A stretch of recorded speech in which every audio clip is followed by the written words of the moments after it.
Often when we think of the word regulation, the word restriction also comes to mind. Regulations are put in place to inhibit certain behaviors and also to just control users, especially on the internet. Today I'm going to teach you in terms of Lessig's code why regulation is needed in our everyday lives.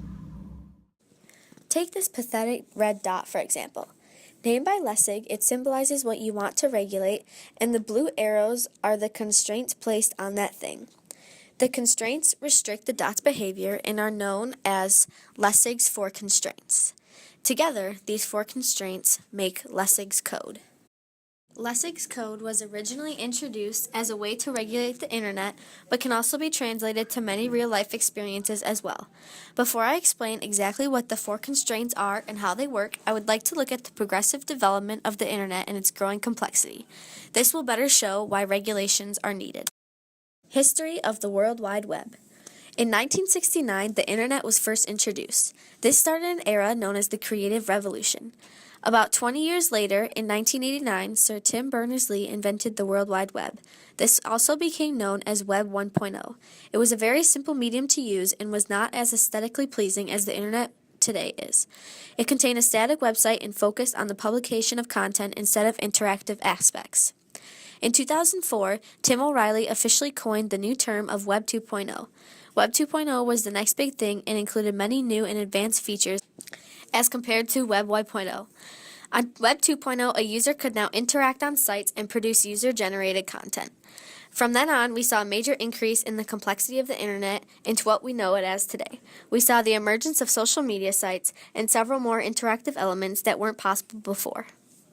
With this new growing complexity, the need for regulation increased. Lawrence Lessig saw this need and invented an idea of his own.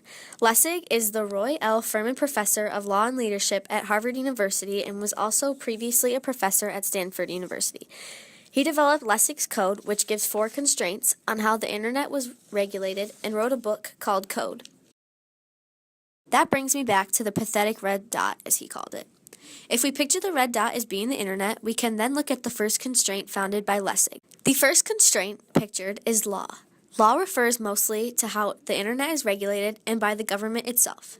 There are laws in place that restrict certain behaviors. Lessig's second constraint is norms. In his video produced by the Berkman Center for Internet and Society, Lessig stated that this is probably the most important constraint in several societies. Different norms in society enforce rules on individuals in that society that influence their behavior. His third constraint is market. As told by Lessig, the market sets conditions on which you are allowed to interact with others through property and contract. Those given conditions then set prices that show how much of one good you get in exchange for another. The market regulates the internet by allowing boundaries that inhibit users from certain content. The market also allows for online exchanges between businesses and consumers.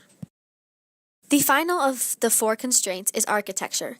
Architecture refers to the physical space of our world and also the design of things within that physical space. Architecture regulates the internet in the way that a website's design formats how a user explores a site. The physical design and layout of each internet page implies certain actions from the user, such as clicking, posting, or reading. Without proper architecture, most of the things in our daily lives would resemble a Norman door. A Norman door is a door where the handle doesn't incline you to push or pull. A simple solution to this is just to have a signifier that tells you, so that the user knows how to operate it. Still don't think we need regulation in our day-to-day lives? Think again. Here's some examples of how without regulation our world would look nothing like we know it.